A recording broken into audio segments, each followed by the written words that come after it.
Bismillahirrahmanirrahim. Assalamualaikum warahmatullahi wabarakatuh dan selamat sejahtera. Yang dihormati Tuan Haji Saiful Minatan, PPD Mersing, yang berusaha Tuan-Tuan Timbalan, pegawai SIP, penolong PBD dan rakan-rakan GB hebat daerah Mersing.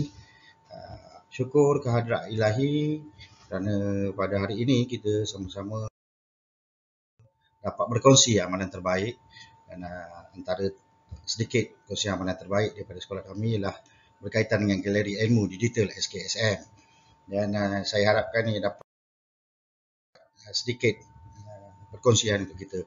Ini merupakan biodata saya, secara ringkasnya iaitu saya Khairuddin Yaakob, Guru Besar SKSM Mersing. Sebelum ini saya berkhidmat dan memimpin sekolah asli iaitu Sekolah Kebangsaan Tanah Abang dan baru bertukar pada bulan 3 tahun 2021 ke sekolah ini. Dan ini merupakan sedikit kejayaan yang dicapai, terutamanya ketika saya berada di sekolah asli. Sedikit kejayaan yang secara individu ataupun di peringkat sekolah yang saya capai ketika berada di sana. Ini merupakan profil ringkas Sekolah Kebangsaan Sdn Mersing dan penubuhannya pada 1 Januari 1950 dan inilah kekuatannya dari sumbernya dan juga prasarananya. Jelas menunjukkan bahawa ini antara sekolah yang memiliki murid paling ramai di Mersing, jumlah muridnya. Ini merupakan pimpin pertengahan kami yang merupakan jawatan tertinggi pengurusan sekolah, terdiri daripada barisan JPK, pemimpin pertengahan yang hebat yang banyak membantu dalam melaksanakan dan memastikan hasrat, aspirasi dan juga ahli tuju sekolah tercapai untuk sekolah Kebangsaan Mersing. Dalam kita membicarakan tentang naratif baru pendidikan, terutama dalam waktu PDPR dan COVID ini, pastinya kita perlu melihat banyak faktor untuk memastikan kejayaan dan keberjayaan murid. Dan kalau kita melihat pada dimensi baru pendidikan nasional, dah jelas pada dasar-dasarnya menunjukkan bahawa kualiti guru itu sangat penting sekarang ini untuk membentuk keberjayaan murid. Dan pada dasar ada 7 pendidikan, jelas tentang ketinggian kualiti yang mementingkan relevan dan accountability tentang kualiti guru. Dan PPM 2013-2025 kerangka TS25 juga telah menjelaskan bagaimana pentingnya tentang keberhasilan, kualiti sekolah dan juga keberjayaan murid. Dan pasti dalam kualiti sekolah turut menjelaskan elemen antara elemen cukup penting ialah kualiti guru yang cemerlang. Dan ajakan ketujuh, gelombang ketiga PPM juga turut menjelaskan bagaimana kita memanfaatkan ICT bagi meningkatkan kualiti pembelajaran di Malaysia ini. Jadi jelas bagaimana beberapa dasar ini menunjukkan bahawa kualiti guru sangat penting. Dalam situasi ini, saya telah menggunakan kitaran PDCA sebagai metodologinya untuk memastikan bahawa isu ini dapat diselesaikan dan berlaku meningkatkan kualiti guru itu sendiri. Jadi dalam merancang, kami memastikan bahawa kami meletakkan objektif, meletakkan matlamatnya, kemudian kami melaksanakan program dan kami mencapai objektif untuk melihat hasilnya dan seterusnya pada peringkat tindakan kami memastikan ada penambahbaikan sekiranya program ini berjaya.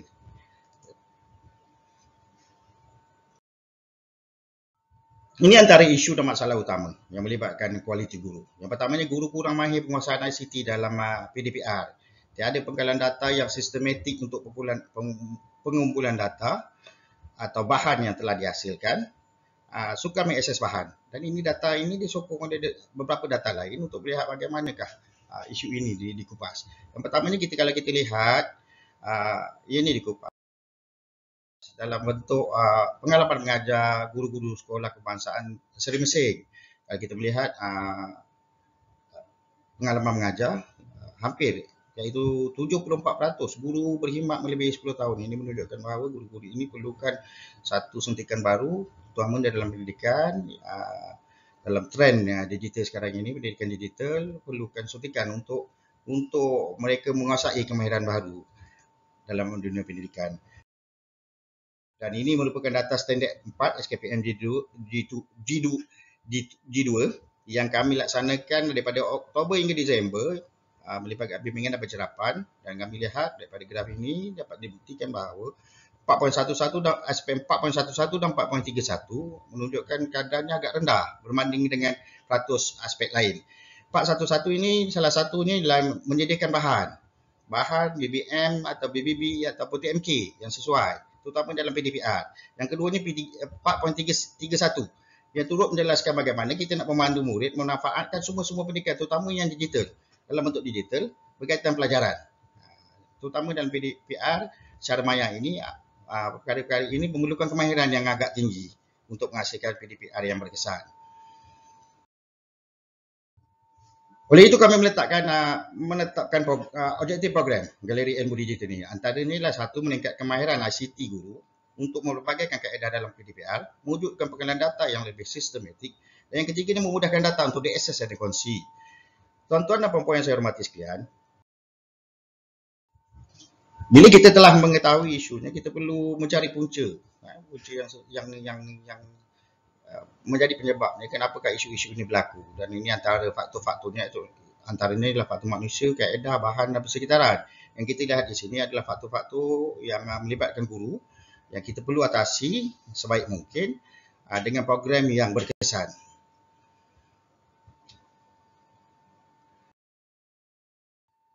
Ini perancangan dalam bentuk catagan program Galeri Ilmu Digital dari peringkat pembentukan JJK pada bulan Februari 2021 sehinggalah ke peringkat seterusnya, peringkat akhir sebagai penghargaan dan juga kepada pembinaan bahan yang lebih baik lagi untuk penambahbaikan pada masa akan datang lah. Jadi ini antara pelaksanaan bulan-bulan pelaksanaannya pada tahun 2021 untuk program Galeri Ilmu Digital ini. Ini pula antara gambar-gambar laporan tentang aktiviti ataupun pelaksanaan yang kami laksanakan. Kami telah melaksanakan, telah membentuk jawatan kuasa daripada JPK dan juga kumpulan yang berkemahiran untuk kami laksanakan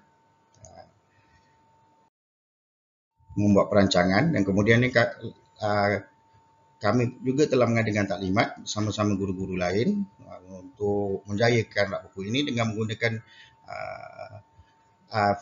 Flip HTML5 lah sebagai tapaknya dalam rak buku maya inilah.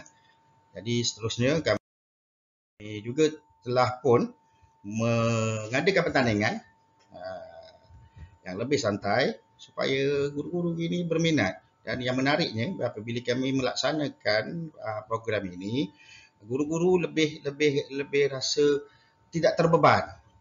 Dan kalau dilihat secara tidak langsungnya banyak aktiviti dapat dilaksanakan secara profesional, iaitu seperti PLC, coaching and mentoring, think, pack and share, semua dapat dilaksanakan bukan secara tetap, tapi ia dapat dilaksanakan dengan bentuk yang lebih santai dan tidak membebankan guru, dan guru-guru lebih selesa kerana mereka boleh melaksanakan dalam keadaan yang lebih tidak membebankan mereka berbanding kalau kita mengadakan kursus, taklimat dan sebagainya, terutama bagi guru-guru yang dah agak lama mengajar. Ini setelah program dilaksanakan, yang menariknya ialah kita perlu melihat bahawa kita perlu fikirkan bahawa dalam hierarki keperluan Maslow menjelaskan bahawa kita perlu meraihkan kejayaan dan memberikan penghargaan kerana ini amat penting dalam kejayaan sesuatu organisasi. Jadi kami telah melaksanakannya, dan ini kami mendapat sokongan yang cukup padu daripada PIBG kerana PIBG lah yang menyumbang dalam bentuk peralatan digital sebagai hadiah kepada guru-guru yang menerima anugerah dalam pembinaan rak buku bayang ini yang terbaik. Jadi kami rasa memang terharu dengan sumbangan daripada pihak PIBG, dan dengan kos yang agak tinggi, tapi memang menyumbang untuk ke arah PDPR anak-anak bentuk hadiahnya. Dan saya rasa ini satu bahagian yang cukup baik, dan ini juga merupakan satu lagi penghargaan kita lakukan, iaitu kita menyediakan sijil penghargaan, dan yang menariknya juga guru kami seperti Cikgu Zarina Johari, Cikgu Norin yang akan menamatkan perkhidmatannya pada tahun hadapan kalau ikut. Tapi kalau dilihat di sini bagaimana mereka juga begitu bermotivasi dan begitu tertarik dan malah mendapat anugerah. Malahan misalnya Cikgu Zarina mendapat anugerah khas dalam penulisannya. Jadi saya rasa program ini cukup menarik dan cukup terkesan bila penyertaannya memang menyeluruh dan memang bermotivasi. Untuk pengetahuan tuan-tuan, apabila kami telah melaksanakan program, kami perlu membuat rumusan, menilai semula hasil program yang dilaksanakan. Kami telah melaksanakan maklum balas dalam Google Form untuk guru-guru menjawab soalan-soalan dan 58 responden terdiri daripada guru-guru telah pun menjawab soalan-soalan yang diberikan, dan inilah keputusannya. Dan antara di dalam graf ini telah turut dijelaskan beberapa soalan yang dikemukakan ini, dan ini peratusnya, dan menunjukkan bahawa guru-guru ini cukup bermotivasi dan merasakan menyeronokkan, dan bahan ini senang diakses. Bermakna program ini boleh diteruskan untuk penambahbaikan lebih baik lagi di masa akan datang. Untuk seterusnya, ini adalah refleksi daripada perkongsian amalan terbaik yang telah kami lakukan. Yang pertamanya, apa yang kami tahu. Kepentingan ICT dalam pendidikan norma baru abad 21. What I have learned. Apa yang saya belajar. Apa yang saya dapat. Perkongsian data dan trend teknologi terkini. Memperkukuhkan lagi kepimpinan agar lebih berkesan. Menjadikan pemimpin-pemimpin kami, pemimpin SLT dan MLT supaya dia jadi pemimpin 360 darjah. Dan seterusnya memberi perspektif baru dalam pendidikan dan naratif baru dan juga pendidikan digital yang terkini kepada guru-guru. What more I want to know? Apa yang perlu kami tahu lagi pada masa akan datang? Apa yang perlu kami buat lagi? Aplikasi-aplikasi yang dapat membantu lebih mesra kepada pengguna dan tidak membebani guru. Yang pentingnya, apa juga program yang kami laksanakan seharusnya memikirkan tentang keseronokan dan mendatangkan kebaikan dan impak yang cukup berkesan kepada sekolah dan pelanggan, iaitu murid. Dan ini antara cadangan penambahbaikan kami. Yang pertamanya, kami akan sebarluaskan galeri ilmu digital dalam pelbagai bidang dengan melibatkan staf sokongan sekolah, mewujudkan satu pautan yang mengumpul kesemua bahan dan mudah diakses dalam MyLink yang kami jadikan dashboard kami, dan nanti galeri ini akan berada dalam MyLink. Dan yang ketiganya, kami akan menyediakan amalan terbaik dan juga apa bahan-bahan dalam yang tidak boleh diakses ke dalam rak buku maya, tapi kami jadikan sebagai QR code untuk diakses seterusnya melalui galeri ilmu digital. Dan sebagai penutupnya, sama-samalah kita merenung seketika kata-kata Bill Gates, merupakan pakar dalam ICT, pemilik Microsoft. Yang pertamanya, we all need people who will give us feedback. That's how we improve. Dan yang keduanya, if you can't make it good, at least make it look good. Jadi saya rasa inilah renungan untuk kita bersama untuk saya mengakhiri slot amalan terbaik saya pada hari ini. Saya mohon maaf sekiranya terdapat kesilapan, dan saya harap ini dapat sedikit perkongsian untuk kita sama-sama. InsyaAllah.